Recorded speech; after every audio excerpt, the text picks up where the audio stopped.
이게 참 그 인간이 기계를 다루는 일이 참 전문가와 전문가이지 못한 사람 이런 차이가 있겠지만 이게 참 우리가 부처님 공부를 하면서 컴퓨터를 이용해 가지고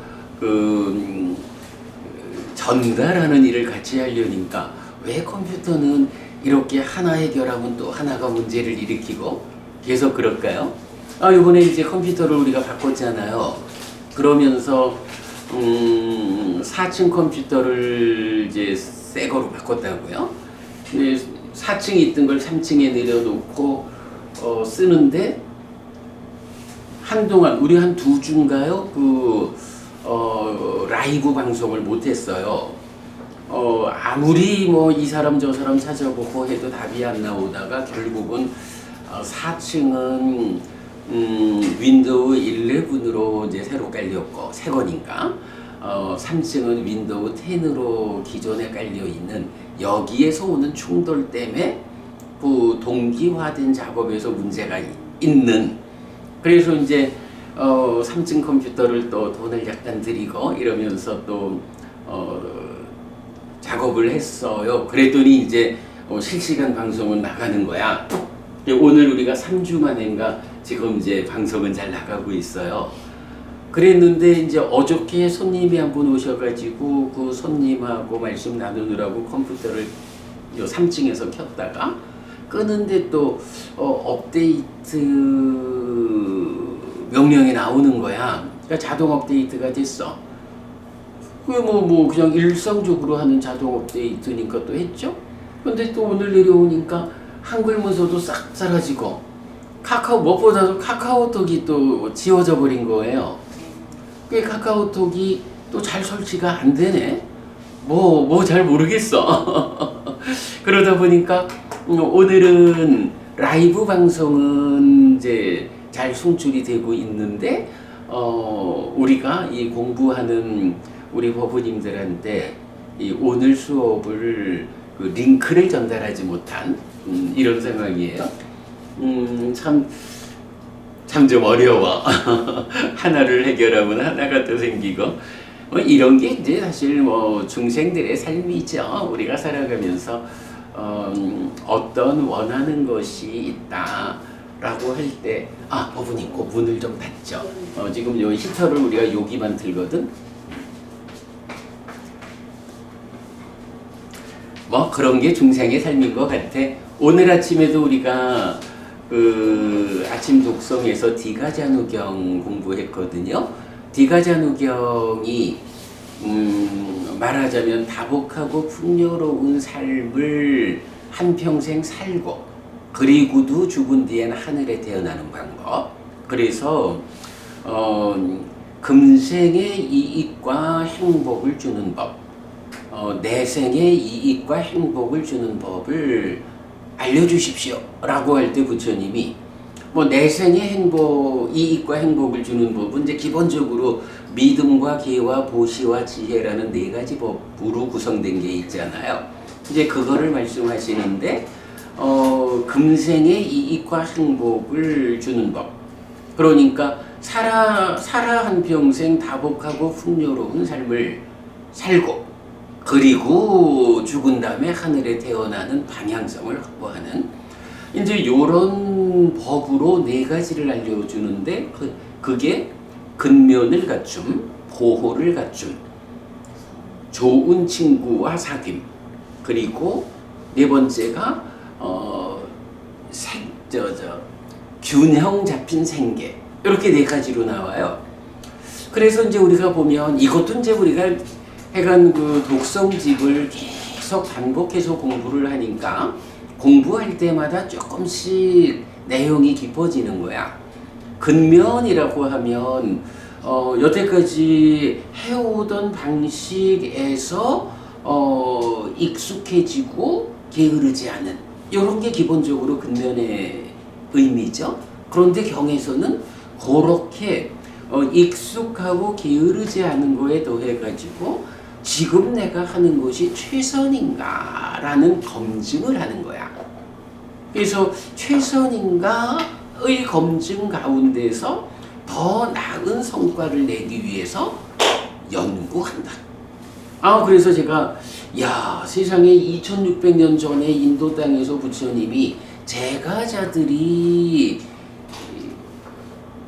금생의 이익과 행복을 위해서 갖춰야 하는 법 4가지 중에 1번 근면을 말하면서 그냥 익숙하고 게으르지 않은 걸 넘어서서 더 완성된 성과를 내기 위해서 연구하라. 이런 연구하라라는 말씀을 하셨다라는 게 참 놀라운 거예요. 사실 연구라는 것은 창의적인 삶을 말하는 거잖아. 불교가 정말로 창의적인 삶을 이끄는, 그래서 보통의 사람들이 되풀이해가는 정도의 삶을 넘어서 이 창의성, 연구에 의해서 그 일상을 넘어선 성과를 내는, 이렇게 보면 사실은 부처님 가르침을 잘 따라 배우면 제가자의 삶도 성공하는 거야, 부자 되는 거야. 그래서 단순한 믿음도 중요하지만 그 믿음 위에서 그야말로 잘 배워가지고 연구해가지고 더 큰 성과를 내는 이런 창의적인 삶. 그래서 제가 그랬죠. 공부를 하는 데서도 우리가 전통보다 진정 이래가지고 오랜 세월 내려오는 선배 스님들의 그 전통, 거기에 익숙해지는 거를 넘어서 가지고 창의적으로 부처님에게 접근함으로써 진정에 접근하는 이런 우리 공부가 세간적 표현으로 말하자면 근면한 공부다. 참 더 높은 완성을 위해서 연구하는 이런 것도 보았고, 이제 두 번째가 보호를 갖추음 이랬거든요.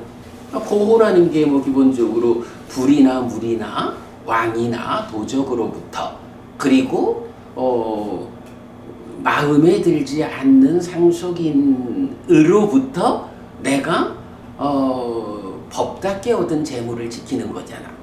그러면 이게 살아있는 동안에는 불과 물로부터, 왕으로부터, 도적으로부터, 이런 거는 내가 모은 돈을 잘 관리하는 거니까 타당해. 그러면 이디가 부분이 마음에 들지 않는 상속인으로부터 나의 재산을 지킨다.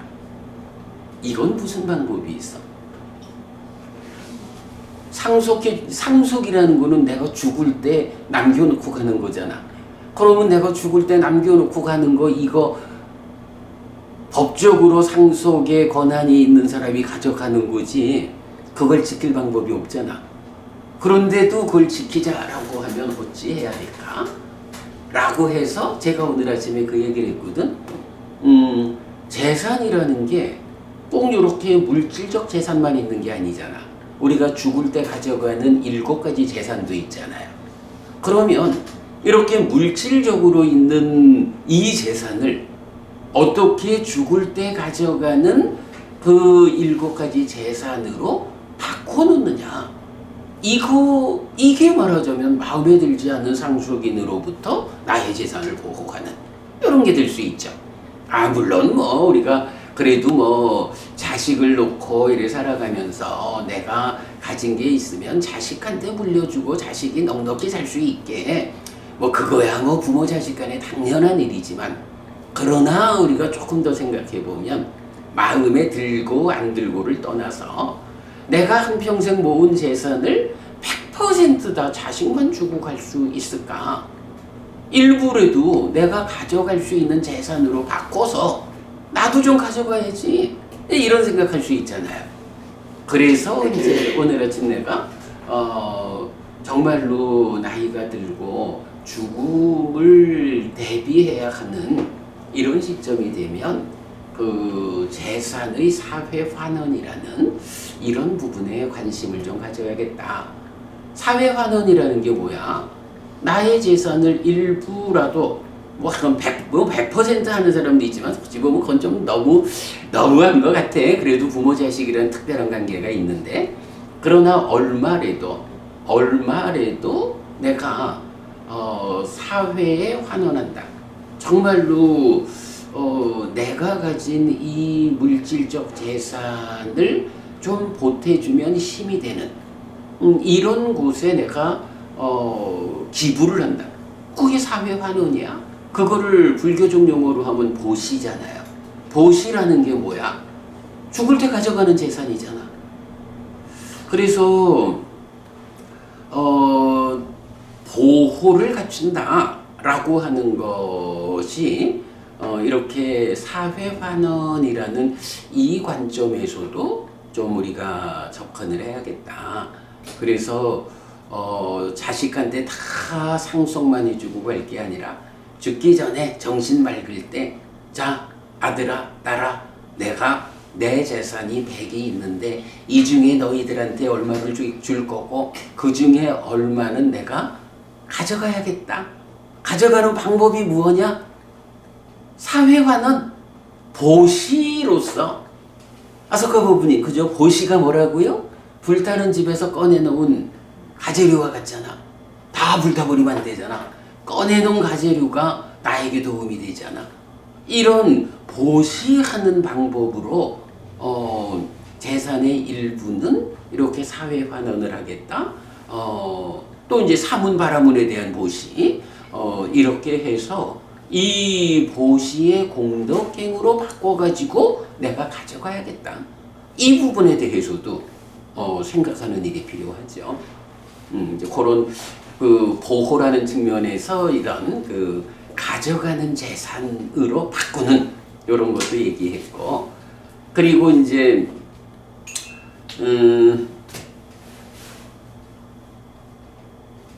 좋은 친구를 사귄다라는 것에 대한 이야기했고, 그 다음에 이제 그 균형 잡힌 생계, 그 균형 잡힌 생계에서 오늘 아침에 제가 또 좀 재밌는 표현을 했어요. 균형 잡힌 생계는 지나치게 풍족하지도 않고 지나치게 표현이 뭐였죠? 지나치게 그 궁핍하지도 않은 요거잖아. 어쨌든 기본적으로는 균형 잡혔다라는 것은 수입을 지출이 초과하지 않아야 되는 거예요. 뭐 많이 벌면 많이 버는 대로 어쨌든 필요한 만큼을 쓰고 남겨서 쌓아야 되는, 적게 벌면 적게 버는 대로 얼마를 지출하고 얼마라도 남겨서 쌓아야 하는, 요게 이제 균형 잡힌 생계의 기본이죠. 자, 그럴 때 지나치게 풍족하다라는 것은 막 낭비하는 게 되잖아요. 그건 곤란하죠. 그런데 이제 또 반대 방향으로는 지나치게 궁핍하지도 않아야 한다라는 건데, 요 지나치게 궁핍하다라는 게 뭐예요?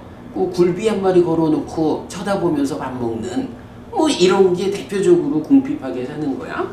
우리 그 무자식경 2번의 경에서도 보면 아주 큰 부자인데 자식도 없어. 그런데 자기는 맨날 다 낡은 옷에다가 낡은 수레에다가 시멀건 죽으로다가 먹는, 그러니까 자기의 삶도 아주 그렇게 궁핍한 삶을 사는 거야. 이제 그러다가 그 사람이 죽고 나니까 다 국고로 재산이 국고로 귀속되는 뭐 이제 이런 장면도 나오거든요. 그러니까 지나치게 궁핍하다라고 하는 것도 이게 부처님 입장에서는 그걸 장려하지 않는 거예요. 어찌 보면 조금 아껴가지고 저축을 많이 해야지 이렇게 권장할 수 있을 수도 있지만, 부처님은 그게 어느 정도래야지 지나치게 궁핍해서는 안 된다. 그러면 이제 이거를 제가 이렇게 표현을 했죠. 그 깨달음의 길에서 보면, 깨달음의 길은 기본적으로 소유를 넘어서서 존재의 삶에 오르는 게 1단계 수행이잖아요. 삼매를 정지하는 거. 그러면 존재의 삶에 오르면, 삼매를 성취해서 존재의 영역으로 들어가면, 그때 존재로부터 벗어나서 해탈하는 것이 깨달음이잖아. 그런데 이제 존재에서 벗어나는 이 과정을 두 가지로 제시된다고요. 한 가지는 고행이라고 하는 수행의 과정이 있잖아. 그럼 이 고행이라는 건 뭐냐 하면 수행의 과정이 괴로움의 과정으로 깨달음을 얻겠다 이거거든요. 이게 이제 사실 부처님 당시까지도 인도에서의 고정된 관념이 이 완전한 행복, 깨달음이라는 이 행복은 괴로움의 과정에 의해서 얻어지는 것이다. 이런 관념을 갖고 있었다고. 이제 그래서 고행이라는 방법으로 깨달으려고 일단은 삼매를 성취하고 삼매에서 고행의 과정으로 깨달음으로 나가는 거야. 그런데 부처님도 그 고행의 끝까지 갔다 오신 분 아니야? 이거는 깨달음의 방법이 아니다. 깨달음의 길이 아니다라고 해서 거기서 나와가지고 팔정도라는 깨달음의 길을 찾아가지고 부처가 되잖아요. 근데 이 팔정도란 길이 어떤 길이야? 이제 우리 그 보디왕자경이나 이쪽에서 나오지만 초선의 기억을 되살려가지고 그 초선의 경험을 되짚어 보면서 이것이 깨달음의 길이다 라고 판단하면서 사실은 길을 바꾸는 것을 부처님이 망설였던 게 뭐야? 아니 근데 이 초선이라는 과정이 깨달음의 길이다 라고 판단은 되는데 깨달음의 길이라는 건 원래 괴로움의 과정으로 얻어지는 건데 이 초선의 과정은 수행의 과정이 행복해. 행복의 과정으로는 어떻게 깨달음을 얻을 수가 있을까? 요것 때문에 망설이는 장면이 나오잖아.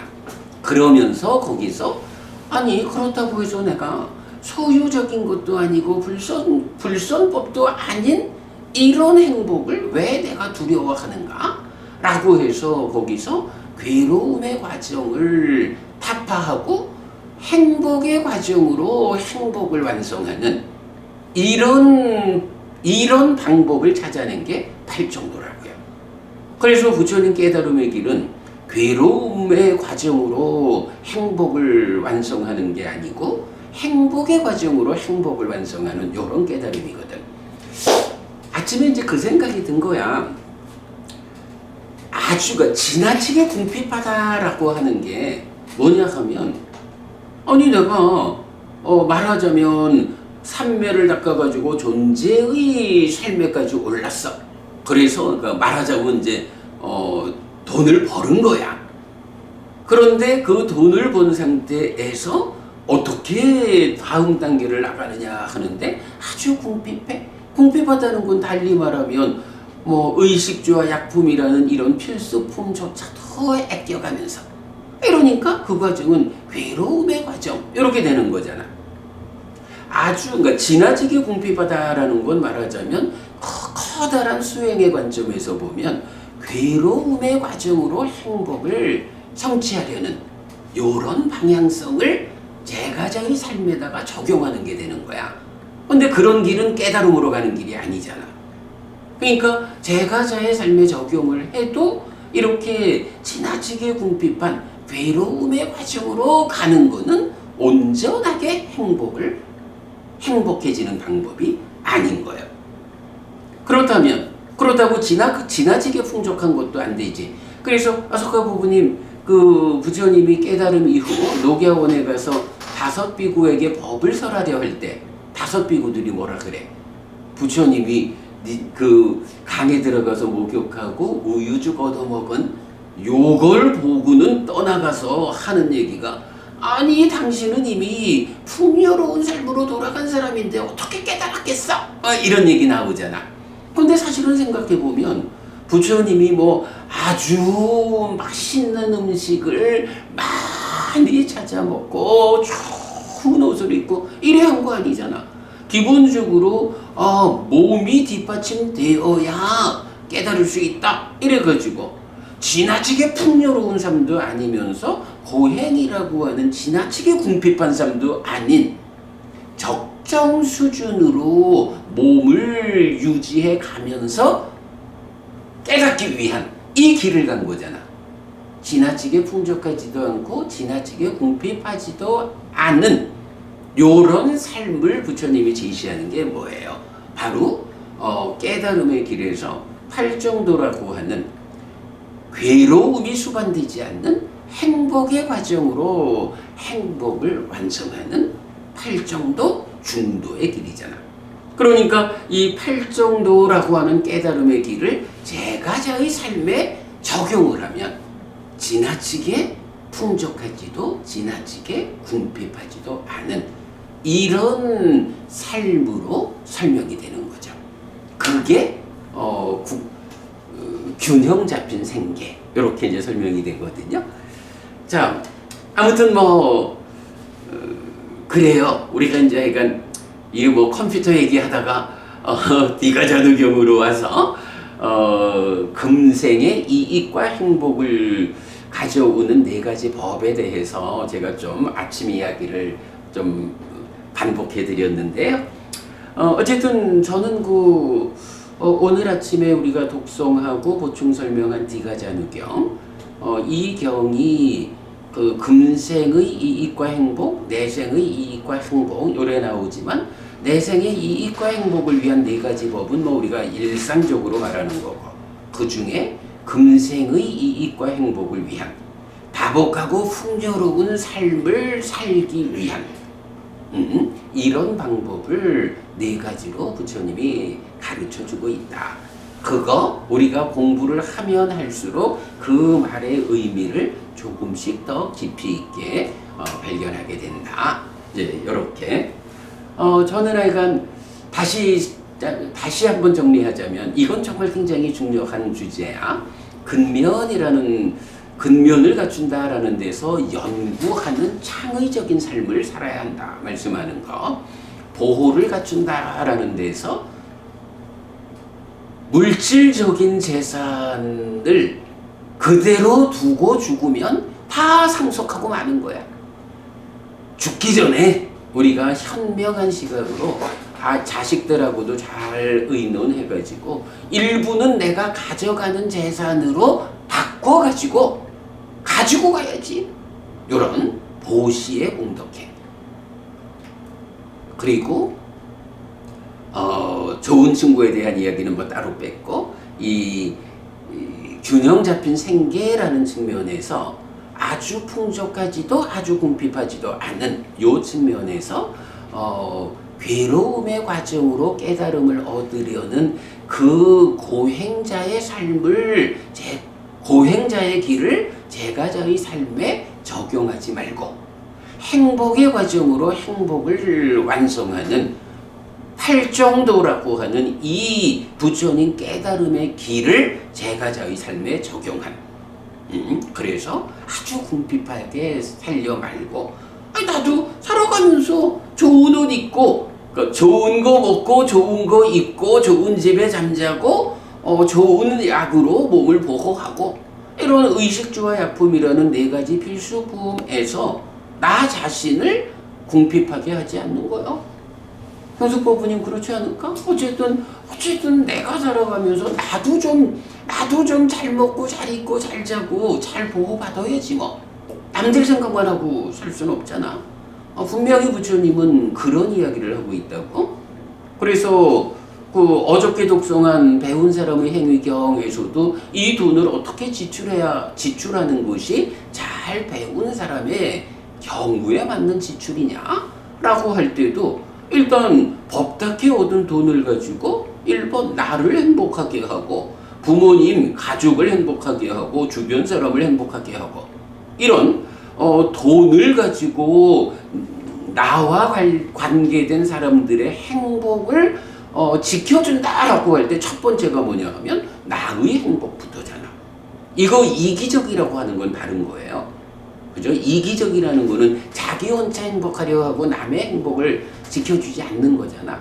근데 부처님이 말씀하시는 이런 길은 나를 행복하게 하면서 동시에 나와 말하자면 나하고 가까운 순서대로겠지 부모, 자식, 부부 하고 주변 사람들 이런 식으로 펼쳐가면서 내가 가진 재산, 돈을 가지고 더 넓게 많은 사람들을 보호해가는 뭐 이런 사용 방법을 일러주고 있잖아요.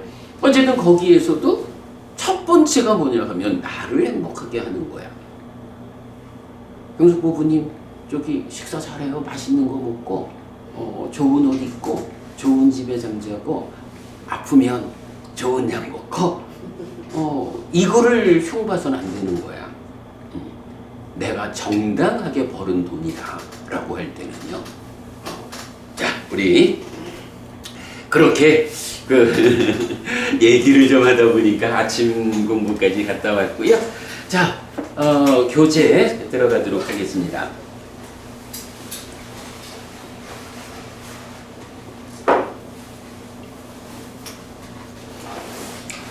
죽으면 어떻게 될까? 부처님이 가르쳐준 윤회 이야기 공부하고 있습니다.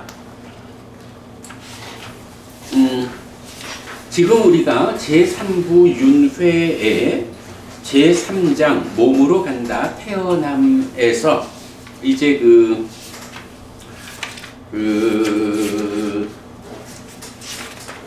죽음 이후 태어남을 직접 언급하는 표현들 대표적인 세 가지 용례를 살펴보고 있어요.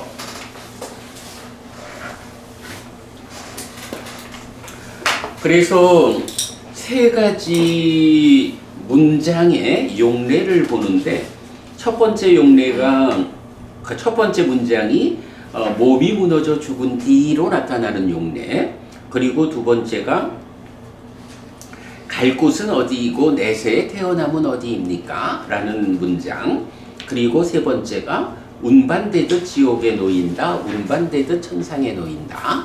이런 그 세 가지 문장의 용례를 살펴보고 있는데, 지지난주에 그 첫 번째 문장 몸이 무너져 죽은 뒤에 속한 절반을 보았어요. 그리고 지난주에는 원래는 이제 요 진도를 이어서 나가야 되는데 어찌 얘기하다 보니까 그 육식, 채식 이 관점에서 채식주의자는 도덕적으로 우월감을 가질 만한가? 뭐 이런 주제로 우리가 부처님께서 제정하신 계를 지니고 살아가는 사람 입장에서는 우리가 고기를 먹는다라는 거 가지고 고기를 먹지 않는 채식주의자가 더 우월감을 가져야 한다고 인정할 수 없다. 그분들은 그분들대로 자기의 어떤 그 삶에 대한 시각을 가지는 거고, 우리는 부처님의 제자로서 부처님이 제정해 주신 그대로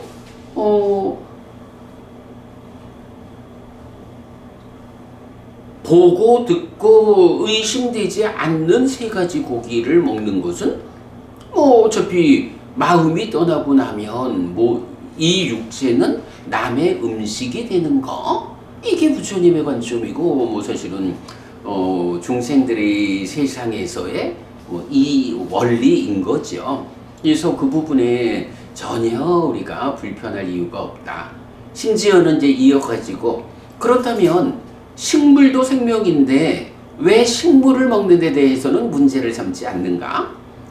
식물은 괜찮나? 식물은 어떻게 보아야 하는가? 이제 이런 토론까지를 지난 시간에 좀 많이 살펴봤어요.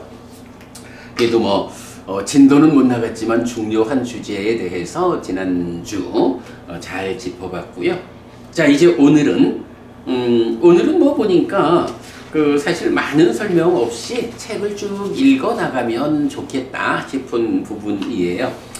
자, 책으로 들어가서 진도를 나가겠습니다. 자, 오늘 210쪽입니다.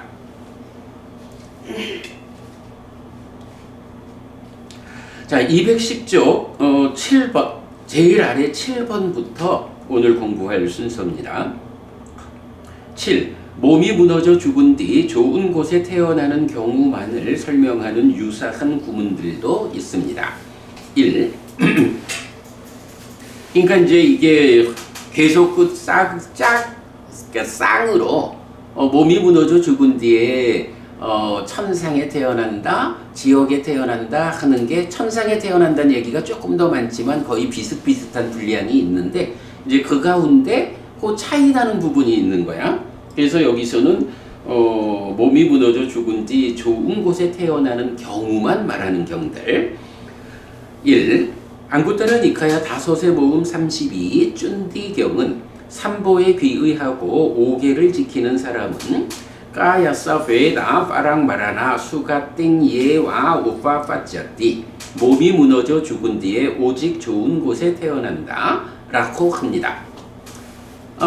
경숙보부님 저기 삼보에 귀의하셨나요? 5개를 지키시나요? 그러니까 이제 5개를 지니는 사람으로 살고자 하는데 때로 이 참 우리가 몸에 구속된 인간의 삶이다 보니 그 완전하게 지켜내는 건 어렵죠. 그래도 나는 5개를 지니는 사람이야 라고 해서 때때로 계를 어기는 경우가 불가피하게 생겨났을 때는 빠르게 삿띠 발견해가지고 계를 지니는 삶으로 되돌리는 거야. 요런 사람인 거죠. 그런 사람이 이제 그 5개를 지키는 사람, 지니는 사람 요래 되는 거야. 그러면 경숙보부님은 이런 사람이네. 쭌디경이 말하는 바 삼보에 귀의하고 5개를 지니는 사람이니까 몸이 무너져 죽은 뒤에 오직 좋은 곳에 태어나겠네. 부처님이 이렇게 알려주는 거야. 이런 부분을 잘 받아들여서 믿고 그러므로 나는 더욱 좋은 세상에 태어나기 위해서 날마다 삼보에 귀의하고 언제나 5개를 지니는 사람이 돼야겠다. 이렇게 삶의 방향을 잡는 사람, 그렇게 실천하기 위해서 애쓰는 사람, 이런 사람이 불교신자지 뭐. 그죠?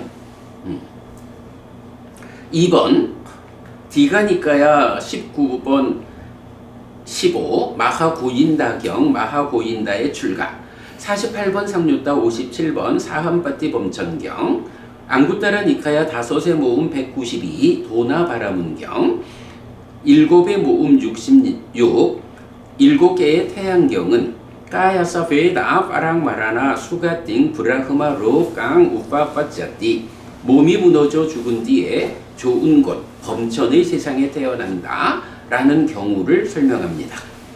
자, 여기서 보면 삼보에 귀의하고 5개를 지킨다 지니는 삶으로는 아소카 부부님 5개를 지니는 삶의 힘으로 얼마만큼 높이 올라갈 수 있나요? 그렇게 가지고는 물론 6개 하늘은 당연히 보는데 언제나 모르겠어요. 그래서 이제 우리가 보면 보시와 5개와 수행이라는 세 가지 공덕행의 토대가 있죠. 그 가운데 보시와 5개라는 이 두 가지 공덕행으로는 사실은 6개의 하늘까지를 올라간다고요. 그래서 얼마만큼 굳건하게 보시와 5개라는 두 가지 공덕행을 실천하느냐에 따라서 타화자재천까지가 갈 수 있죠. 그러니까 이제 그 얘기는 뭐냐 하면 색계 무색계 범천의 세상까지는 5개를 지니는 힘만 가지고는 못 간다 이거죠. 거기 가려면 어떻게 해야 되느냐? 수행으로 해서 삼배를 성취해서 존재의 삶으로 올라서야 된다. 이런 구분이 확실한 거죠.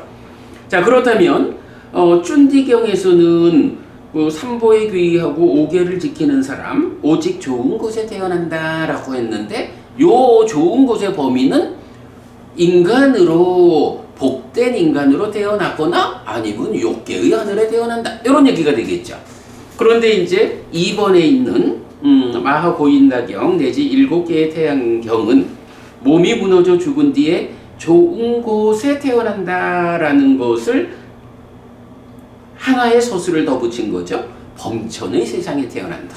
여기서 범천의 세상은 이제 색계 무색계 하늘이죠. 이건 뭐야? 수행을 통해 가지고 삼매를 성취해서 존재의 삶에 올라섰다.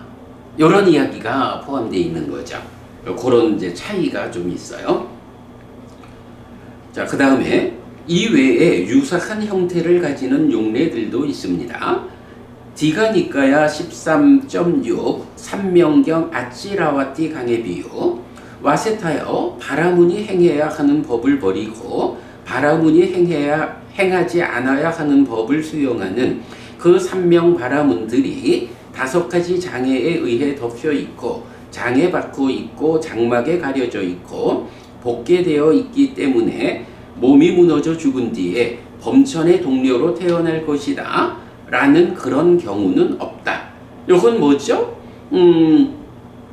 행해야 하는 법을 버리고 행하지 않은 법을 수용하는 그런 사람들은 뭐 장애 때문에 덮여 있고 뭐 이래 하니까 어떻다는 거야. 아, 이런 방법으로는 삼매를 성취해서 삼매라는 공덕행의 힘으로 범천의 세상에 태어날 수 없다. 이런 얘기를 하는 거죠. 범천의 동료로 태어날 것이다 라는 그런 경우는 없다. 5가지 장애에 펴 있는데 삼매를 성취할 수도 있나요? 그러니까 못 간다는 거지.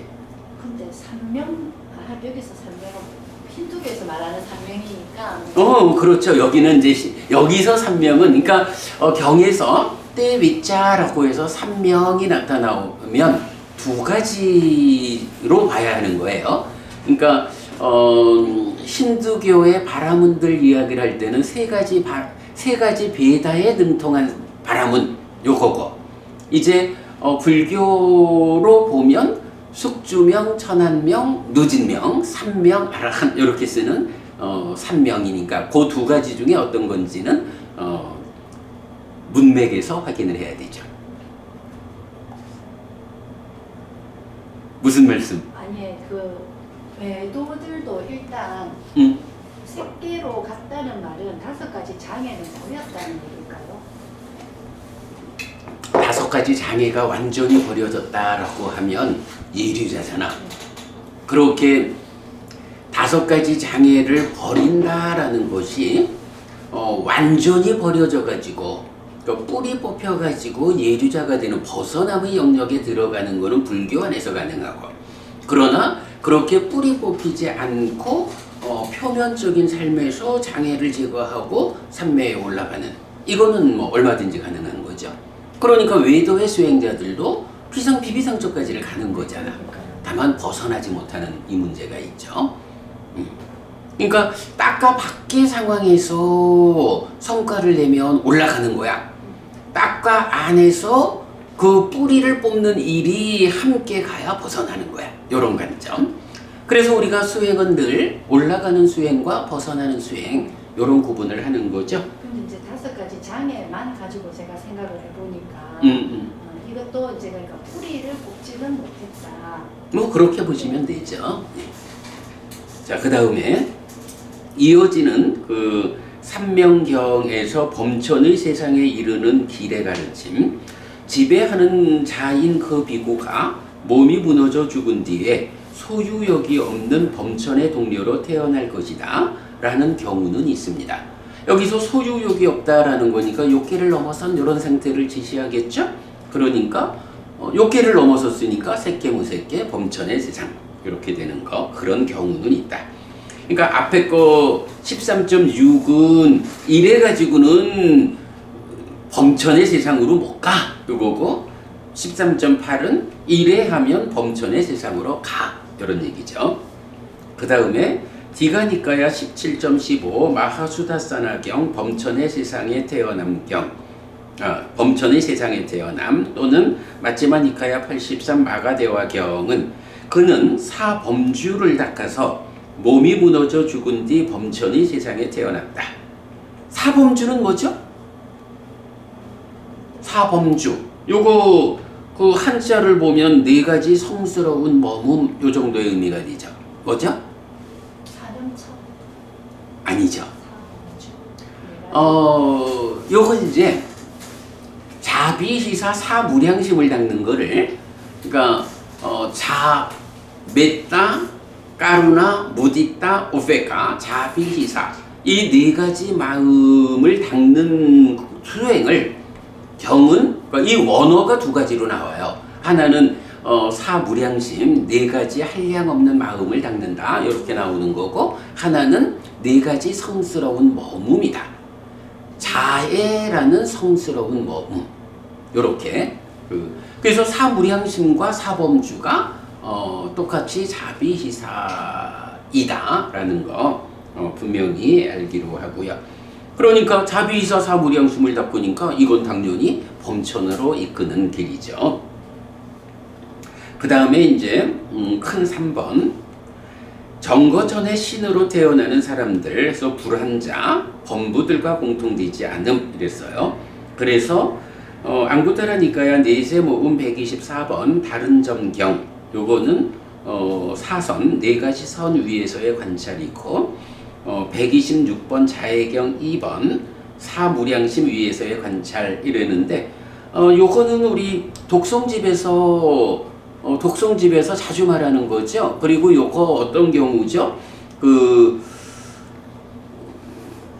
새끼무새끼 하늘에 태어나는 신들, 그 신들 가운데에 외도의 신들은 벗어나는 길을 몰라서, 즉 부처님 가르침을 배우지 못하고 다른 방법으로 높은 하늘에 태어났기 때문에 거기서 살다가 하늘의 수명이 닿으면 떨어질 수도 있죠.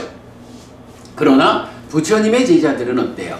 이미 그 깨달음의 길을 배워가지고 공부가 부족해가지고 하늘에 태어난 거잖아요. 그러니까 하늘에서도 공부를 이어가서 거기서 완전히 꺼진다, 깨닫는다 이렇게 나오죠. 그래서 이제 이 주제에서는 우리가 깨닫기 위해서는 꼭 인간으로 태어나야 한다고 보지 않아야 합니다.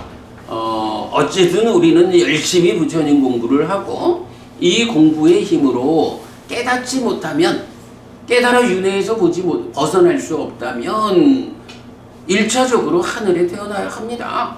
그래서 하늘에 태어나서도 어떻게 해요? 지금 공부한 것을 네 가지 방법으로 기억하게 되죠. 그래서 공부를 기억해가지고 하늘에서 공부를 이어가가지고 깨닫는, 그 들어암경에서 말하는 네 가지 방법 우리가 알고 있고요. 자, 그래서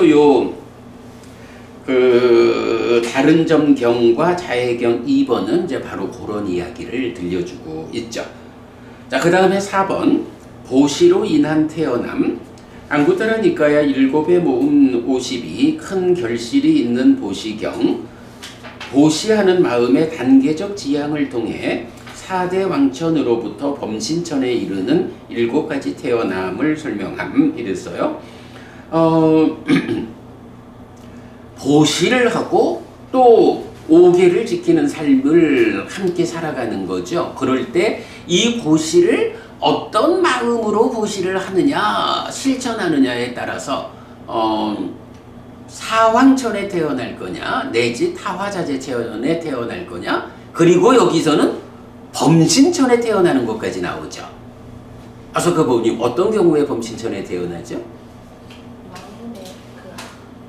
오직 마음의 돛을 달기 위해서, 이런 표현이죠. 마음에 돛을 단다라는 이 표현을 우리가 어떻게 활용하고 있나요?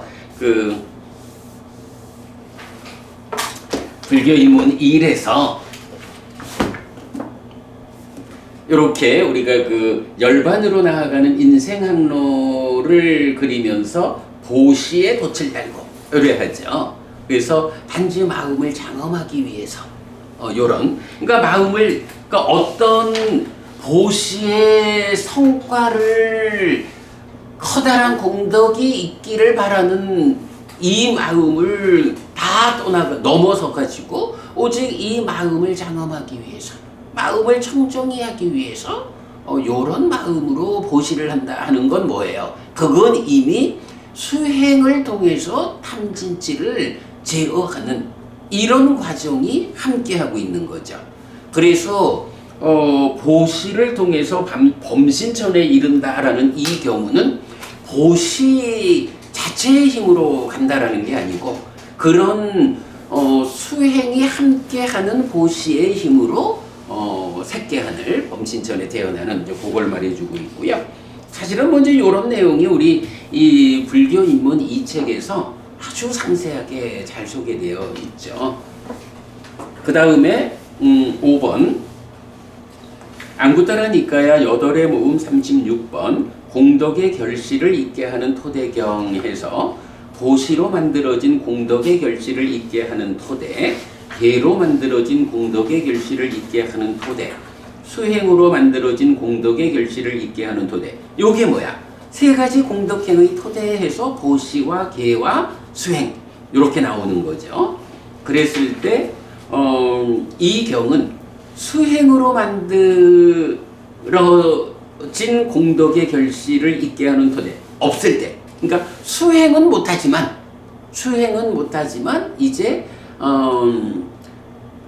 보시와 오계라고 하는 이 두 가지 공덕행을 경에서 보면 웬만큼 갖췄을 때, 그리고 확실히 갖췄을 때 이렇게 나오죠. 근데 확실히 갖췄을 때부터 하늘에 태어나 웬만큼 갖추면 부잣집에 권력 있는 그러니까 뭐 장자나 바라군이나 끄샤들이야 이렇게 태어나고 웬만큼 갖추면, 그런데 확실하게 갖췄다라고 하면 그때부터는 얼마만큼 확실하게 갖췄느냐에 따라서 사왕전부터 타화자전전까지를 설명하고 있죠.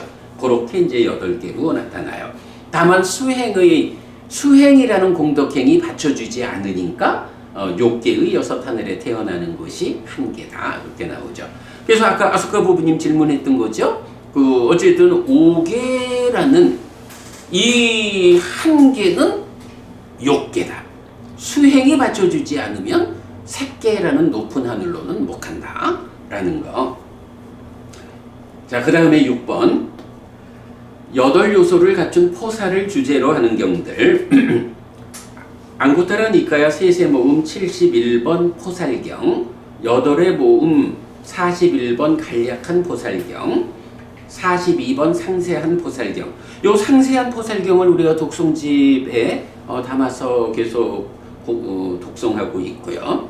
그 다음에 43번 위사카경, 44번 와세타경, 45번 보자경, 이렇게 5개의 경, 또 앞에 있는 포살경까지는 8개를 갖춘 포살의 준수에 따르는 결실과 이익을 말하는데, 8요소를 갖춘 포살을 준수한 뒤에 몸이 무너져 죽은 뒤 4대 왕천 내지 타화자재천의 신들의 일원으로 태어날 것이라는 경우는 있다 라고 설명합니다. 히트가 부부님, 그러면 우리가 그 5개를 보통 지니는 게 기본이잖아요. 근데 포사를 통해서 8개를 지니잖아. 5개를 지니는 것보다 8개를 지니는 거는 훨씬 더 커다란 훌륭한 개를 지니는 거잖아. 그런데 5개를 지녀도 타화자재천까지, 8개를 지닌 포살의 개를 지녀도 타화자재천까지, 왜 그 한 개가 똑같지? 5개보다 8개가 더 커다란 길을 지키는데 더 높이 올라가야 되는 거 아닌가? 왜 그러지? 왜 그럴까? 그래서 그렇다고 해서 더 높은 데로 올라갈 수 없잖아요. 그래. 그 이유가 뭐냐 하면 5개가 됐든 8개가 됐든 이건 다 개의 영역에 있는 거야. 그런데 더 높은 영역, 색계, 이 범천의 세상 올라가려면 수행의 힘으로 올라가야 되잖아.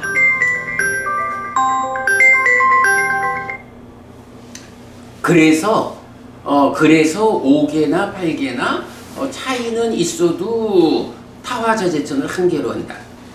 그런데도 8개 포사를 참여하고 8개를 지녀야 하는 이유는 뭘까? 결국은 앞에 경에서 나왔지만 얼마만큼 계와, 그러니까 보시와 계라고 하는 이 두 가지를 얼마만큼 확고히 하느냐에 따라서 그 확고함의 차이에서 사왕천이냐 33천이냐 내지 타화자재천이냐 이 자리가 구성되잖아. 5개를 지니는 삶도 아주 확고하면 그렇게 가는데 여기에 포사를 통해서 팔계를 지니는 이런 삶이라는 건 뭐야? 이 오계라고 하는 이 계를 지니는 삶을 더 확고하게 해주는 방법이겠죠. 그래서 그 계를 통해서 올라가는 그 자리를 더 높이 이끄는. 그러나 수행이 받쳐주지 않은 경우에는 색계로 올라가지는 못한다. 이제 이런 정도 우리가 기본적으로 이해하도록 하겠습니다.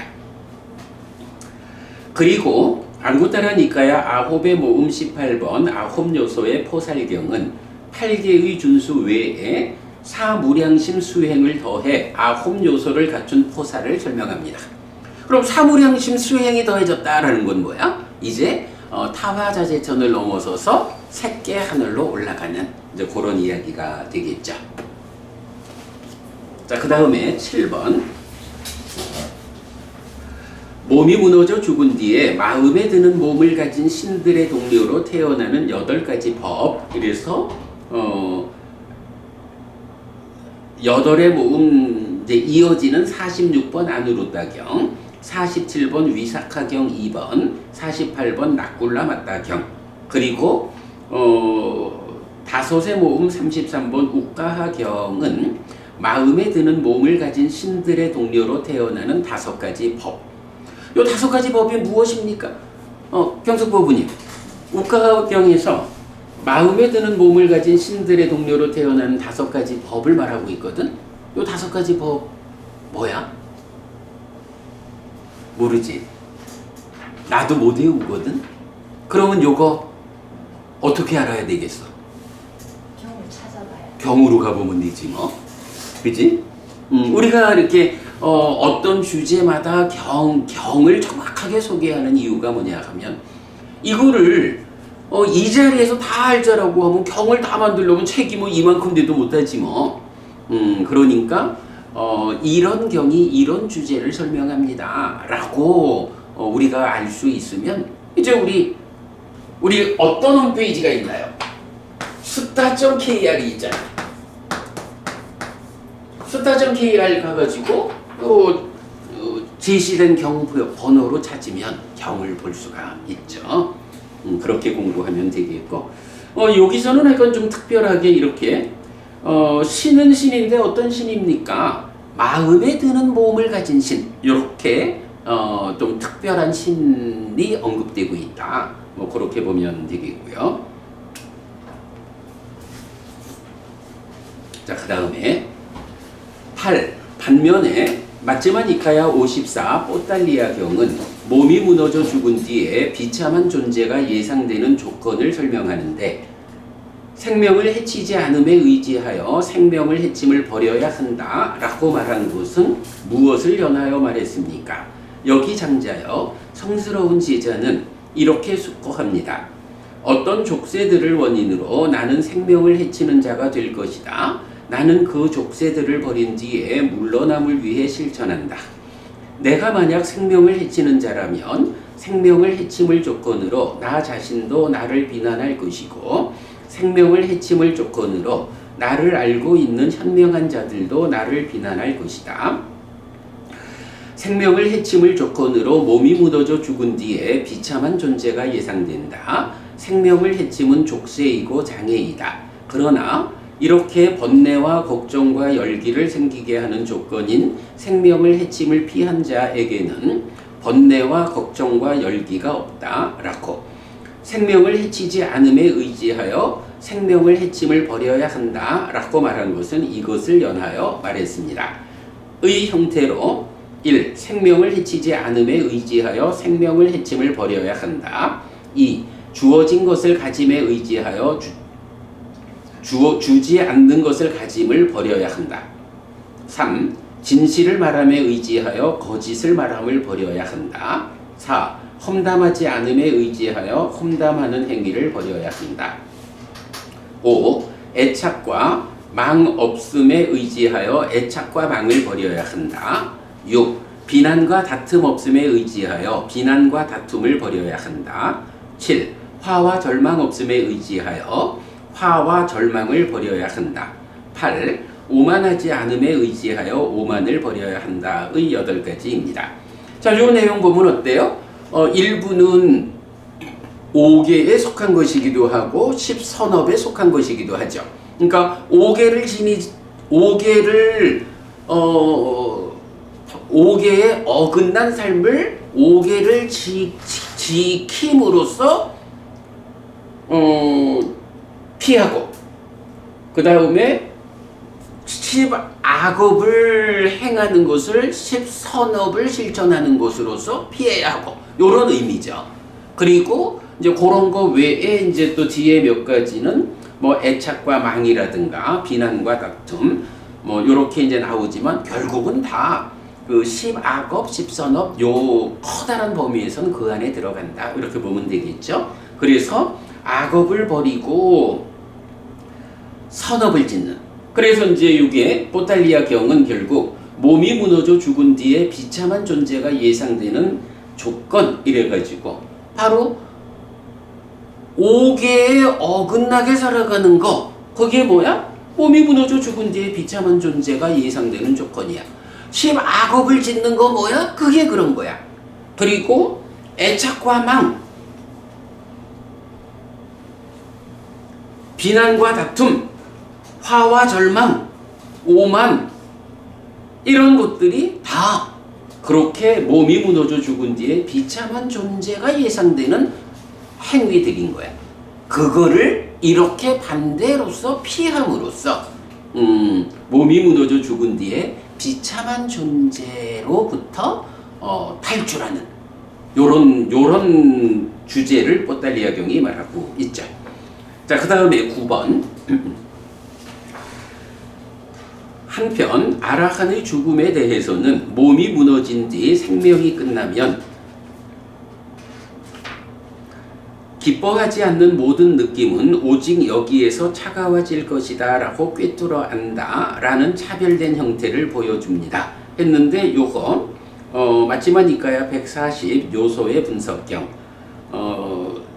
상류다 니까야 12번 상류다 51번 요거 우리 지난주 공부한 거죠. 지난주 수요일 줌 수업에서 공부한 거죠. 그리고 22번 상류다 88번, 36번 상류다 7번 이래가지고 이제 요 동일한 표현을 담고 있는 여러 개의 경들. 요건 어쨌든 그래요. 우리가 일반적으로 나여간 몸이 무너져 죽은 뒤에 태어나는 자리를 말하잖아. 그러면 나쁜 곳에 태어날 것인가, 좋은 곳에 태어날 것인가, 요걸 말하는데, 이제 아라한에 대해서는 어떻게? 몸이 무너져 죽은 뒤, 몸이 무너진 뒤에, 그래서 생명이 끝나면 기뻐하지 않는 모든 느낌은 오직 여기에서 차가워질 것이다. 차가워진다는 게 뭐예요? 불이 꺼지는 거죠. 어떤 불이 꺼져요? 탐진치의 불이 꺼지는 거죠. 그렇게 되면 어떤 결과가 나오죠? 탐진치의 불이 꺼지니까 무명과 가래가 해소된 거죠. 몸으로 가지 않는다. 그러므로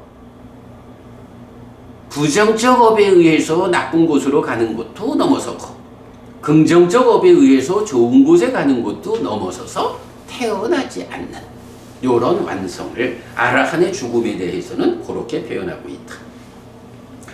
그리고 22번 상류다 85번 야마카 경은 번뇌다한 아라한인 비구는 몸이 무너져 죽은 뒤에 무엇이 되는지의 질문에 이렇게 답합니다.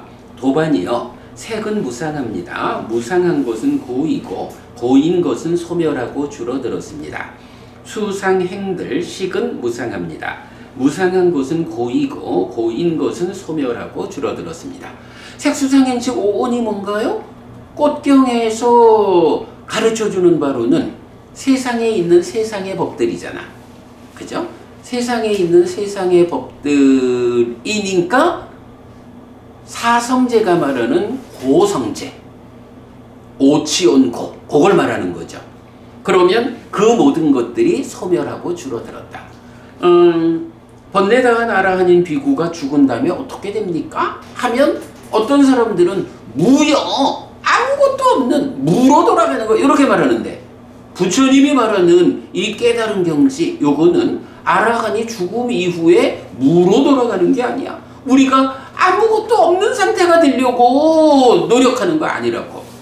다만 몸에 구속된 무명과 가래 때문에 몸으로 가서 몸에 구속된 괴로움의 영역, 여기에서 완전히 벗어난 완전한 행복의 상태를 실현하기 위해서 우리가 노력하는 거지, 무로 돌아가기 위해서 공부하는 거 아니다. 이런 부분 분명히 알아야죠. 자, 그 다음에 이제 10번 기타 용례. 1. 안구따라 니까야 둘의 모음 33 내지 42 평정한 신품의 37번 안팎의 족쇄에 묶인 사람, 그는 몸이 무너져 죽은 뒤 어떤 신들의 무리에 태어납니다 라고 해서 안팎의 족쇄라는 개념을 말하고, 이렇게 족쇄에 묶인 사람은 몸이 무너져 죽은 뒤 어떤 신들의 무리에 태어난다. 물론 이제 이 경에서 말하는 그 레벨의 족쇄에 묶인 사람이니까 신들의 무리에 태어나는 거죠. 안팎의 족쇄에 묶인 것도 얼마만큼 강력한 족쇄에 강하게 묶였느냐에 따라서 지옥도 가고 그런 거죠. 그러나 이제 이 경에서는 이제 서술이 있는 거죠. 자, 그 다음에 2. 마지막 니카야 57 개의 습성경. 뿐나여 나는 되었습니다. 뿐나여 그것을 멈추십시오. 나에게 그것을 묻지 마십시오 라고 하였지만 그대는 받아들이지 않습니다. 그러니 나는 그것을 설명하겠습니다. 여기 뿐나여 어떤 사람이 완전하게 중단 없이 개의 습성을 닦고, 완전하게 중단 없이 개의 계행을 닦고, 완전하게 중단 없이 개의 심을 닦고, 완전하게 중단 없이 개의 처신을 닦습니다. 그는 완전하게 중단 없이 개의 습성을 닦고, 완전하게 중단 없이 개의 계행을 닦고, 완전하게 중단 없이 개의 심을 닦고, 완전하게 중단 없이 개의 처신을 닦았기 때문에 몸이 무너져 죽은 뒤 개들의 일원으로 태어납니다. 만약 그가 나는 이런 계나 관행이나 고행이나 범행으로 신이나 어떤 신이 될 것이다 라는 견해를 가지면 그것은 삿된 견해입니다. 뿐나여 삿된 견해를 가진 자에게 지옥이나 축생의 두 군데 갈 곳 가운데 어떤 갈 곳을 나는 말합니다. 이렇게 뿐나여 개의 습성이 성취되면 개들의 일원으로 이끌리고, 성취되지 않으면 지옥으로 이끌립니다. 자, 요거는 우리가 마지막 니까야 관통법표에서 잘 본 거예요.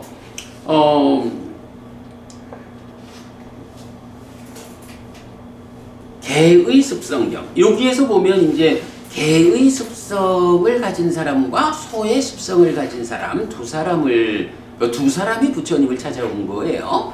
그래가지고 이 사람은요 개의 습성, 개처럼 사는 수행을 합니다. 요거거든요. 왜 개처럼 사는 수행을 하냐 하면 개처럼 사는 이 수행의 힘으로 하늘에 태어난다라고 들었습니다. 근데 그게 될까? 스승을 잘 만나는 게 참 중요한 거예요. 아니 개처럼 살면, 히드가 고부님, 중생들을 말하는 대표적인 방법이 어떤 게 있어? 그거 말고 중생은 업을 잇는 자 이래야 되잖아. 내가 어떤 업을 짓느냐에 따라서 그 업 지은 자인 식이 그 업의 결과를 이어가면서 달라지는 거잖아. 그래서 이제 중생은 나는 너는 다 업을 잇는 자다, 업의 후계자, 이런 표현을 쓰잖아. 개처럼 산다라는 게 뭐예요? 말하자면 그게 개 같은 업을 짓는 거잖아. 그런데 개 같은 업을 지으면 어떻게 되겠어? 그래, 똥개로 태어나겠지 뭐. 아니 개같이 사는 업을 지으면 개로 태어나는 거지 뭐. 왜? 개의 업을 지었으니까 그 업을 이어서 개가 되는 거야. 그런데 어떤 스승이 개 같은 삶을 살아라, 개를 흉내내는 삶. 그래서 경에서 보면 던져주는 음식만 먹어, 그릇에 담아서 음식을 주면 안 먹어, 땅에 던져주는 것만 먹어, 이런 식의. 부처님, 이 사람은 이렇게 개처럼 사는 삶을 통해서 하늘에 태어나고자 이런 삶을 아주 훌륭하게 살고 있습니다. 훌륭합니다. 행하기 어려운 것을 그렇죠. 이렇게 행하기 어려운 삶을 걔들이 진짜 훌륭한 걔도 많잖아. 그래도 되지 뭐. 그러니까 이제 부처님이 처음에 그러면 정말로 이렇게 개처럼 사는 일을 통해서 이 사람은 어디에 태어날까요? 이래 묻는 거예요. 그러니까 부처님이 대답을 안 해. 묻지 마 그러거든. 근데 3번을 물으면 부처님은 대답을 해주잖아. 지금 여기서 그 얘기죠. 딱 그 말씀이야. 개처럼 사는 일을 통해서 그러한 개처럼 사는 일이 개의 습성이 성취되면, 개처럼 사는 일이 완성되면 개로 태어난다. 개들의 일원으로 이끌리고 성취되지 않으면 지옥 간다 이렇거든. 근데 여기서 우리가 주목해야 하는 게 개처럼 사는 일이 완성되면 개로 가 축생으로 태어나잖아. 그런데 그게 성취되지 않으면 지옥 간다. 성취되는 것보다 성취되지 않는 게 잘못된 일을 행하는데, 그죠? 잘못된 방향으로 살아가고 있는데 성취한 것보다 성취되지 않은 게 더 나쁜 데를 가는 거야. 이거 어떻게 봐야 돼? 여기에서 이제 견해라는 말이 나오는 거거든. 그러니까 첫째로 이 사람은 잘못된 견해를, 그러니까 잘못된 스승을 만나서 잘못된 가르침에 이끌려가지고 잘못된 견해를 가지고 수행을 한 거야. 그런데도 그게 이루어지면 그 잘못된 노력 이래도 그 업에 의해서 개가 되는 거야. 그런데 그렇게 성취도 못하면 여기서 이제 10업에서 제일 바탕에 있는 게 뭐야? 씨앗으로 작용하는 게 견해잖아. 사견에 의해 가지고 10악업이 지어지잖아요. 이렇게 개의 삶이 완성되면 하늘에 태어날 거요 라는 삿된 견해를 가지고 평생을 살았기 때문에 삿된 견해가 이끄는 힘으로 지옥 간다. 이렇게 말하는 거거든. 요 견해라는 부분을 그래서 우리가 놓치면 안 되는 거예요. 자, 마찬가지 이제 그 소처럼 사는 자도 똑같은 이야기가 반복되죠. 자, 그 다음에 3번. 그래서 여기서 제가 붉은 글씨로 써놓은 게 첫 페이지 넘어갔어요. 페이지 넘어가면 처신의 문제보다는 견해의 문제 이렇게 표시를 했는데 하여간 뭐 이렇게 살아가는 것도 중요하지만 더 중요하게 작용하는 것이 삶을 보는 시각이요, 견해요. 그래서 어쨌든 우리가 실천하는 일에 앞서서 더 중요한 게 잘 배워가지고 부처님이 이끄시는 바른 시각을 갖는 것, 이게 정말 중요한 거다 라는 요거를 놓치면 안 돼요. 자, 그 다음에 3번 안구따라니까야 6의 모음 45번 빗경이야. 가난한 자, 가진 것이 없는 자, 한 움큼의 쌀조차 갖지 못한 자가 몸으로 잘못된 행위를 하고 말로 잘못된 행위를 하고 의로 잘못된 행위를 한 뒤에 몸이 무너져 죽은 뒤 지옥의 속박에 묶이고 축생의 모태의 속박에 묶인다 라고 해서 어쨌든 우리가 인간으로 살아간다, 제각의 삶을 산다 라고 할 때는 가난하게 살지 않아야 하는 거예요. 물론 뭐 어떤 그 삶의 과정에서 가난한 삶을 살면서도 바른 시각을 가지고 악업을 짓지 않는 뭐 이런 사람들도 주변에 많이 있지만, 그러나 보편적으로 일반적 개념으로 보면 해야 하는 일이 있는데 가난해서 하지 못할 때에 어떤 형태로든 여기서 말하는 몸과 말과 마음으로 잘못된 행위를 하게 된다고요.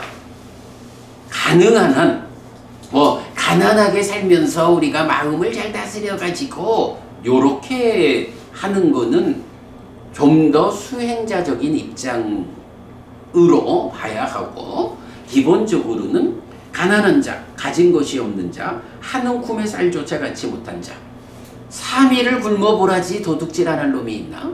이런 얘기야, 그죠? 그래서 부처님 제자들은 가난한 삶을 지향하지 않는 거예요. 자, 그래서 이렇게 경제적으로 가난해지면 몸과 말과 마음으로 잘못된 행위를 하게 되고, 그러면 몸이 무너져 죽은 뒤 지옥 가거나 짐승으로 태어나게 된다. 악업을 지은 거. 요 하여간 요 빚경과 관해서는 우리 요 불교 인문 소유 쪽에서 그 빚에 대한 반상 이래가지고 빚이라는 게 얼마나 무서운 건지 우리가 빚지지 않는 삶을 살아야 된다. 히드가 부부님, 빚지지 않으려면 어떻게 해야 되죠? 열심히 성실히 살아야죠. 그리고 아까 우리 시작하면서 좀 짚어본 얘기가 있잖아. 균형 잡힌 생계, 그지? 어쨌든 우리가 여러 조건 때문에 더 많은 돈을 벌 수도 있고 좀 작은 돈을 벌 수도 있지만, 어쨌든 그 지나치게 풍요하지도 지나치게 궁핍하지도 않은 삶을 살아서 자기 자신이 수입보다 지출이 많은 삶을 살게 되면 빚지지 않을 재간이 없잖아. 균형 잡힌 생계가 깨지면 지금 금생에서 이익과 행복을 얻지 못한다, 이런 거거든요. 예, 그래서 하여간 균형 잡힌 생계를 실천해서 가난한 자가 되지 않아야 한다라는 건 굉장히 중요하다. 자, 그 다음에 4번 42번 상류따 2번 딸라푸따경. 요 42번 상류따는 이제 우두머리 상류따이죠. 중요한 경들이 많이 담겨 있는데, 만약 무대에서 또는 연기장에서 사실과 거짓에 의해 사람을 웃게 하고 기쁨을 주는 연기자는 몸이 무너져 죽은 뒤 환희하는 신들의 동료로 태어난다 라는 견해를 가진다면 그것은 삿된 견해라오. 반장이여, 삿된 견해를 가진 사람에게 지옥이나 축생의 두 가지 갈 곳 가운데 한 곳을 나는 말하호. 자, 요 경에서도 보면 여기에서 이제 극단을 운영하는 사람, 이 사람이 이제 부처님한테 와서 질문을 하는 거야. 근데 이제 그 질문을 잘 봐야 돼.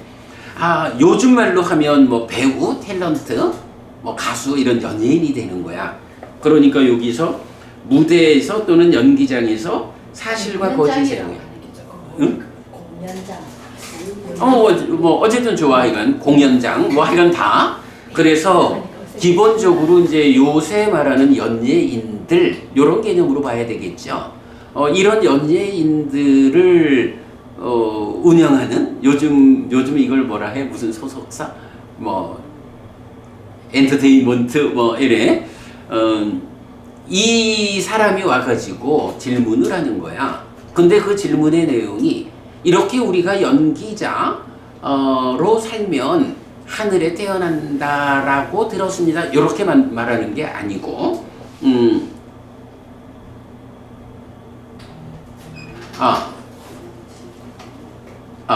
조금 표현이 그렇네. 어쨌든 이제 질문이 뭐냐 하면, 이렇게 몸이 무너져 죽은 뒤 환희하는 신들의 동료로 태어난다라고 들었습니다. 라고 말을 할 때 부처님은 그런 연기자가 몸이 무너져 죽은 뒤 환희하는 신들의 동료로 태어난다. 어쨌든 연기자라는 직업 자체가 하늘에 태어나는 길이다. 요렇게 보는 그런 견해를 가진다면 그건 삿된 견해다. 그러니까 연기라는 행위를 지금 지적하는 게 아니고, 연기자는 하늘에 태어난다라는 견해를 가지고 있다면 그 견해는 삿된 견해다. 그리고 그런 삿된 견해를 가진 사람에게는 견해가 잘못되었기 때문에 지옥이나 축생, 이렇게 이제 말을 하거든요. 그래서 제가 요건 아주 좀 예민한 주제여서 제가 그 붉은 글씨로 연기 잡재, 여기서 연기라는 건 이제 업이잖아, 그죠? 연기 업의 문제보다는 그런 직장을 가진 사람은 하늘에 태어난다더라 하는 견해가 잘못됐다고 지적하는 것. 네, 요 부분을 우리가 이런 부분이 사실은 공부를 하면서 조금 좀 어려운 주제야. 그런 연기로 사람들을 미혹하게 하는 것 때문에 각처로 간다라는 주석이 있었던가 아니면 그런 설명이 있었던가 그랬어요.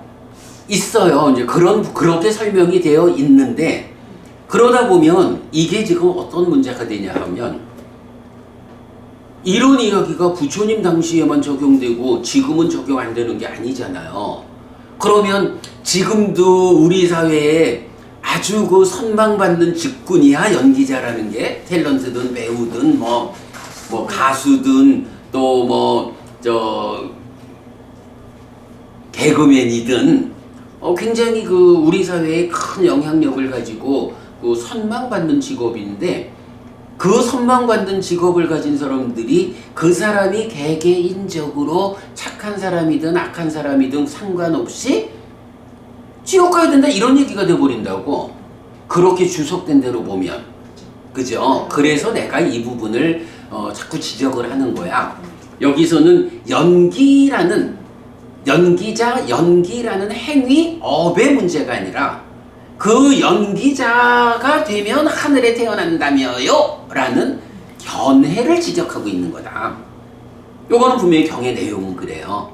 그 부분을 우리 분명히 보고 그래야 예를 들어 지금 아주 그 선망받는 아이돌 그래 그 아이돌이 그 부처님이 아이돌 그래 축구 선수도 좋고 손흥민 이런 사람들 그 지옥 간다 그랬다면서요? 이렇게 질문할 때 어떻게 대답할 거냐고요. 그래서 우리가 여기서 분명히 그거는요 그 행위에 대해서 부처님이 그렇게 말한 게 아니고 그런 그 아이돌이 되면 다 하늘에 태어난다라는 견해를 가지면 그 견해가 잘못된 거다 라고 지적한 거다. 요 부분을 우리가 대답할 수 있어야 된다고요. 수긍이 가는 것 같아요. 하늘에 태어나는 업은 그런 아이돌이 되는 것으로 가는 게 아니고 그렇죠. 하늘에 갈 업을 지어야 그럼요. 가는데 이런 견해를 가졌기 때문에 그럼요. 앞으로 간다는 건 상당히 수긍이 가네요. 그 부분이 굉장히 중요한 거예요. 안 그러면 부처님 가르침이 지금 우리 삶에 적용되지 않는 가르침이 된다고. 아니 실제로 요즘 탤런트 중에도 아주 그 존경받고 훌륭한 이순재 그래 그 이순재 씨 그분도 우리 얼마 전에 돌아가셨죠. 그러나 얼마나 많은 사람들한테 존경받고 또 요새도 보면 장나라 씨 몇백억을 그 보이지 않게 그렇게 보시를 했다 그래. 그래서 그러니까 이제 보시 기부를 한 거지. 왜 그렇게 많은 기부를 했습니까? 라고 하니까 이건 사실 제 돈이 아니고요. 우리 팬들께서 주신 돈이어서 당연히 팬들이 주신 돈을 제가 사회에 필요한 곳으로 돌려드린 것 뿐입니다. 이런 취지로 대답을 했더라고. 그런 사람도 있는데 세금을 안 내서 그런데 이런 사람이 지옥 간다라고 하면 그러면 아무도 아이돌이나 연기자나 그러니까 세상 사람들이 선망하는 이런 직업을 가면 안 된다는 얘기가 돼. 이건 곤란하죠, 불교가. 무시하는 사람들이 연예인 세금을 또 안 내가지고 그러니까 그 선망받는 직업에 있으면서도 그렇게 악업을 지으면 그 악업에 의해서 지옥 갈 수가 있어. 선업을 똑같은 아이돌이라도 선업을 지으면 그 업의 힘으로 하늘에 가는 거예요. 이렇게 업에 의해 차별되는 거죠. 근데 그거를 업에 무관하게 그 직업을 갖고 있으면 하늘에 태어난다. 요렇게 말하는 거는 삿된 견해다. 요렇게 이제 지적하는 거야. 그 부분을 우리가 잘 봐야 하고요. 자, 잠깐 빨리 가겠습니다. 이제 5번, 42번 상류다, 3번 요다지화경, 4번 하타로하경, 5번 아사로하경 세 개의 경은 만약 전장에서 노력하고 힘써 싸우는 기마대를 노력하고 힘써 싸우는 다른 기마대들이 죽이고 끝내면 그는 몸이 무너져 죽은 뒤 패전의 신들의 동료로 태어난다 라는 이런 견해를 가지면 그것은 삿된 견해요. 대장이요. 삿된 견해를 가진 사람에게 지옥이나 축생의 두 가지 갈 곳 가운데 한 곳을 나눈 말하고, 요것도 똑같은 거야. 전쟁을 하다가 죽은 거야. 전쟁을 하다가 전사를 하면 뭐 패전의 신들의 동력 이러는데, 어쨌든 패전에 의한 신들이지만 신들의 세상에 태어나는 거야. 그러면 누구나 다 전쟁에 가서 죽으면 다 신이 되는 거야. 이런 얘기가 돼. 여기서도 전투를 한다라는 이 행위를 말하는 게 아니라 전투하다가 죽으면 다 하늘에 태어난다라고 하는 이런 견해의 문제를 지적하고 있다고요. 이게 이제 사실 이 부분도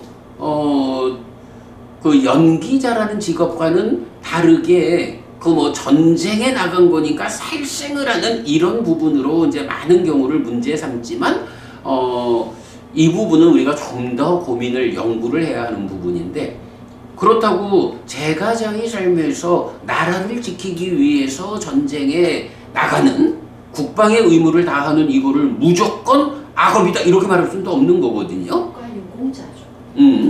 그리고 이게 많은 생명을 살리기 위해서 적군을 무찌르는 이거를 과연 그 죽임의 행위만 가지고 그 뒤에서 작용하는 많은 생명을 살리는 이런 부분을 배제하고 일방적으로 말할 수도 없고, 그래서 이제 이런 부분은 우리가 좀 더 고민해야 하는데, 뭐 앞에 연기와 관련한 거는 뭐 이렇게 살생적인 게 아니니까 우리가 이제 쉽게 그 의미를 볼 수 있는데, 이런 그 전투에서 싸우다가 죽은 사람이 패전의 신들에서 어쨌든 하늘에 태어난다라는 요런 견해를 지적하는 것은 똑같다. 그래서 여기도 전투의 문제보다는 견해의 문제를 지적하고 있다. 이렇게 표기했고요. 그 다음에 6번 맞지만 니까야 127 아누르따경 몸이 무너져 죽은 뒤 오염된 광명의 하늘의 신들의 동료로 태어납니다. 이런 표현. 그 다음에 7번 맞지만 니까야 60 흠없음경 무인무연의 견해를 가진 자. 만약 원인이 없다면 이 사람은 몸이 무너진 뒤 안전한 자신을 만들 것이다. 만약 원인이 있다면 이 사람은 몸이 무너져 죽은 뒤에 상실과 비탄의 상태, 비참한 존재, 벌받는 상태 지옥에 태어날 것이다. 무인무연이라는 게 원인도 조건도 없다. 우리가 태어남에 있어서 살아감에 있어서 이 마음의 문제 이런 그 원인 조건 없다라는 건데 단멸론이란 말이야. 그러니까 이럴 때 정말로 원인이 없다면 단멸론이니까 죽은 다음에 이를 걱정할 게 없어. 죽으면 끝이니까. 그래서 몸이 무너진 뒤 업을 이어서 지옥 가는 이런 부분 없이 안전한 자신을 만든다. 걱정할 게 없어. 죽으면 책임질 게 없어. 그러나 원인이 있다면 이 사람은 지옥 간다. 악업을 지으면 이런 부분이거든요. 자, 오늘 여기까지 첫 번째 주제 보았고요. 이제 내년에 수업에서는 이제 1-1 해서 이어지는 공부하겠습니다. 그래요. 잠깐 한 가지 안내를 하자면, 우리가 이제 홈페이지를 뭐 더 설명 안 해도 되겠지. 우리 니카야.kr, 숫자.kr 두 개가 참 그 보물창고 같은 홈페이지잖아요. 그런데 이제 창고에서 물건을 찾기가 어려워. 그래서 전시장에 해당하는 붓다와다닷컴 제3의 홈페이지를 지금 준비하고 있는데 뭐 너무 미룰 수가 없어서 1월 15일까지 그 날짜를 잡아서 이제 세 번째 홈페이지를 출발시키려고 해요. 그래서 우리 1월 달에 첫째, 둘째 주, 두 번째 주, 두 주 동안은 우리 화수목의 수업은 방학을 좀 해야겠다. 원래 우리 1월 한 달 방학하자는 얘기도 했었죠. 근데 뭐 공부를 계속 하려 하는데 이번 홈페이지 때문에 두 주 동안은 방학을 하겠다라는 거 안내드리고요. 뭐 우리 다른 이야기는 뒤에 하고 마무리하겠습니다. 자, 1월 13일 날 올까요? 20일 날 올까요? 15일까지 쉬는 거예요. 1월 15일. 그러니까 1월 1일, 2일은 첫째 주로 안 쉬고, 그건 첫째 주로 안 쉬고. 네, 마치겠습니다. 삼마삼부토 바가와 스와카토 바가와타 담모 수파티판노 사와카 상고띠 세주는 정정하기시다. 세주로부터 법은 잘 설해졌다. 제자들의 상가는 잘 실천한다. 찌란띠 타투 로카스밍 삼마삼부타 사사난띠 정정가 가르치니 이 세상에 의로의 도움을 그들. 이차마항 얌냥야지뚱 양마마아싸 디가라땅 히타야 수카야띠 오랫동안 나에게 이익과 행복을 준 자선행을 실천하리라. 이당다낭 쇠다낭 냐띠 살로 히타낭 우파카파뚜 이당다낭 쇠다 냐띠 살로 히타 파리분잔뚜띠 이 고시가 돌아가신 진지와 혈육들에게 도달하기를. 이 고시를 돌아가신 진지와 혈육들이 사용하기를. 오늘도 우리가 훌륭한 법의 등을 함께 달았습니다. 이 법의 등의 공덕이 오랫동안 여러분들에게 이익과 행복으로 함께하기를 바랍니다. 또한 오늘의 이 법보시의 공덕이 여러분 생각하시는 그분들에게 도달하고 사용되기를 바랍니다. 수고하셨습니다. 그러고 보니 우리 올해 마지막 수업했네요. 새해 복들 많이 받으십시오. 네, 복 많이 받으셔요. 어머님 어디 출발하시고요? 네.